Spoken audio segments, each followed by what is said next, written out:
On the outskirts of a large forest there once lived a girl. She could be spotted even through the dense trees by her bright red riding cloak that she always wore.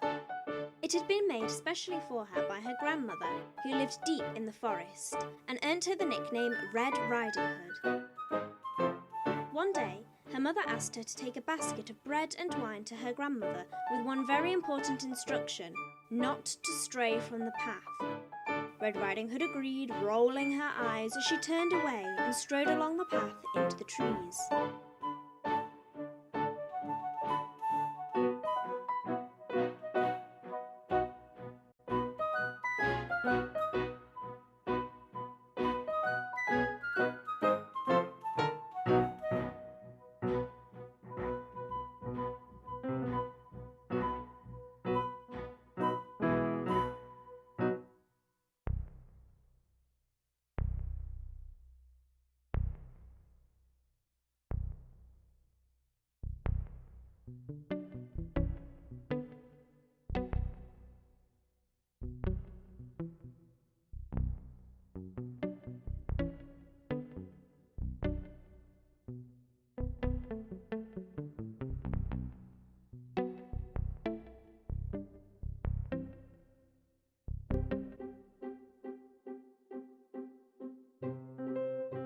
At long last, Red Riding Hood reached a sharp bend in the path.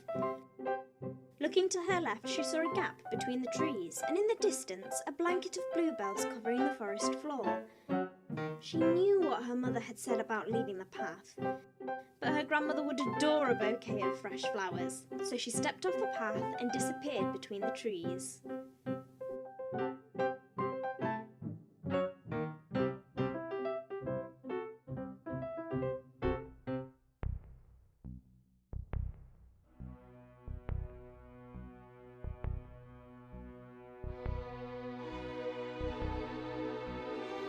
As she was selecting the very best flowers for her bouquet, Red Riding Hood was startled by a large wolf who appeared right behind her. She was surprised to see the wolf, but she wasn't frightened and greeted him icily before returning to her task. The wolf inquired as to what she was doing so very far from the path. She explained that she was collecting a bunch of flowers for her grandmother, to whom she was delivering bread and wine. Her grandmother, who was expecting her very shortly, she hastened to add, and lived just a while further along the forest path. The wolf wished her well with the flower picking. Red Riding Hood shook his hand, and off he prowled.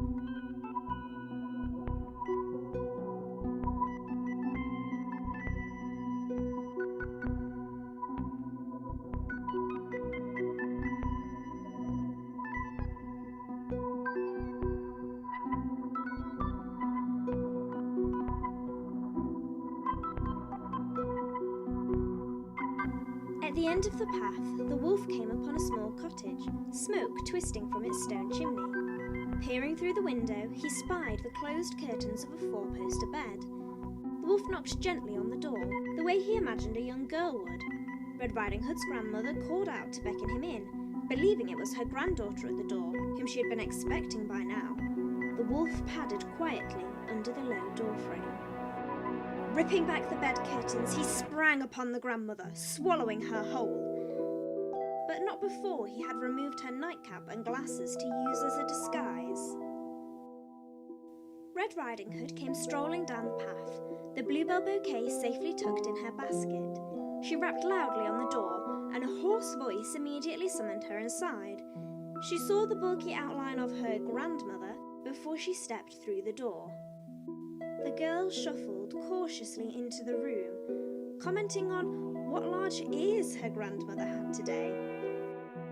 The wolf chuckled, simpering, "All the better to hear you with." Taking a few more tentative paces forwards, the girl pointed out how large her grandmother's eyes seemed today. "All the better to see you with," the rather hairy grandmother snickered. Stepping up next to the bed, the girl asked about her grandmother's enormous hands. "All the better to hold you with, my dear," said the wolf, flashing her a grin. Red Riding Hood leant in closer.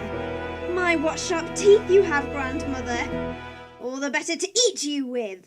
The girl whipped out the axe from behind her back and struck the wolf once, twice, 3 times, tearing open his stomach and killing him in moments. Offering her blood-spattered hand, Red Riding Hood heaved her grandmother out of the wolf. The girl set off home, dragging the wolfskin behind her. Just then, an axe-wielding woodsman came flying down the path and nearly knocked her over. He gawped at the wolfskin in Red Riding Hood's hand.